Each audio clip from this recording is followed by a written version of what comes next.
Today we're taking a look at leadership styles and their advantages and disadvantages.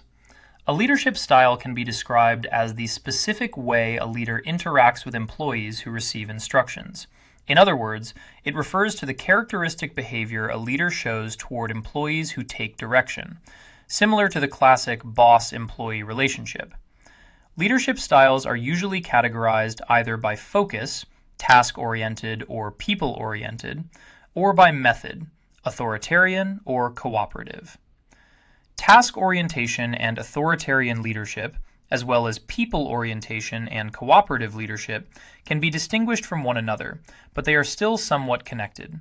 So what exactly do these distinctions mean? Let's take a closer look. Task-oriented leadership. Task orientation is primarily about performance. The leader guides the employee with a focus on results. Ultimately, what matters here is the performance delivered, not how or by whom it was achieved. The advantage of task orientation is that success can be evaluated using objective, clearly measurable criteria. It is easy to determine whether the desired performance has been achieved. When the focus is strictly on performance, the likelihood of achieving the desired results increases. On the other hand, the way the result is achieved is often irrelevant in this approach, which is a disadvantage. This can lead to unpredictable risks. For example, if an employee becomes unable to work due to overexertion, or if legal requirements are not sufficiently followed in the process of achieving results. People-oriented leadership. Now, let's move on to people orientation. Here, the focus is on individual talent. The priority is the development and support of the employee. Instead of assigning an employee to a task that needs to be done, the goal is to assign the task that best fits the employee. The advantage of people orientation is that it allows employees to fully develop their potential. Every employee has talents in certain areas, and supporting these talents can benefit the company. However, because these talents and the optimal tasks must first be identified, people orientation has the disadvantage of low flexibility. It takes time to implement changes, so adapting to new situations can be slow. Authoritarian leadership. Now, let's look at leadership styles categorized by method. The authoritarian leadership style is primarily about giving orders and ensuring they are carried out. The leader instructs and the employee executes.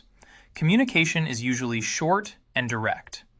Authority often goes hand in hand with high efficiency, which is an advantage.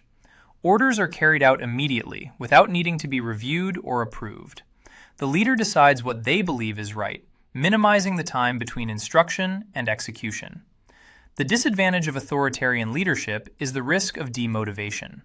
Frustration can build quickly when employees have no opportunity to participate in decision-making and are only expected to obey and execute. Demotivation can lead to lower work quality or even employees leaving the company. Cooperative leadership. Finally, let's look at the cooperative leadership style. This style is characterized by employee involvement. Participation in decision-making is encouraged.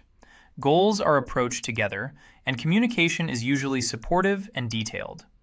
Cooperative leadership often increases employee motivation, which is considered a major advantage. Motivated employees produce better results and contribute to a positive work environment. A disadvantage of cooperative leadership is the risk of delays. Especially in time-critical situations, this style makes strict direction difficult, which can slow down implementation. Additionally, involving employees in decisions often takes a lot of time, which can also cause delays. That's it for the leadership styles. Remember that each style has both advantages and disadvantages. These should always be considered when choosing the appropriate leadership style. Selecting the right style can be an important factor in the overall success of a company. I hope this video helped explain and illustrate the topic of leadership styles. See you next time and have a good one.